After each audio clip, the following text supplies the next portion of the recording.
גם אם תקנה נעליים הכי יפות בעולם והכי נוחות בעולם, אבל לא במידה שלך, אתה תרגיש לחץ ברגליים. אתה תרגיש לא נוח ברגליים, והכאב הזה יהפוך להבלות, וההבלות האלה יהפכו למחלות, וזה לא יהיה לך טוב. זה לא משנה כמה הנעליים נראית טוב, ולא משנה כמה היא יוקרתית וטובה. כל עוד היא לא מתאימה לך אישית לרגל שלך, אתה רק תסבול מזה, ולא תקבל תוצאה טובה שנעל אמורה לתת. אותו דבר ככה גם כל דבר בחיים. היום אני מדבר על העסקים. אם העסק שלך מכאיב לך, הוא כואב לך, הוא מציק לך, הוא לא עושה לך טוב ואתה לא מאושר ממנו, ואתה לא שוכח את כל הבעיות שיש בעסק ומתמקד בחיים, אז סימן שהעסק הזה פשוט לא מתאים לך. אני יכול להתאים לך את העסק לפי הצרכים שלך באופן אישי.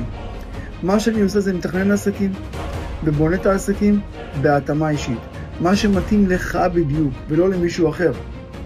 משהו שישב עליך בול, ואיך הנוח, ואיך הכיף, ותשכח מכל הצרות של העסק. אם אתה רוצה באמת לשמוע פרטים נוספים,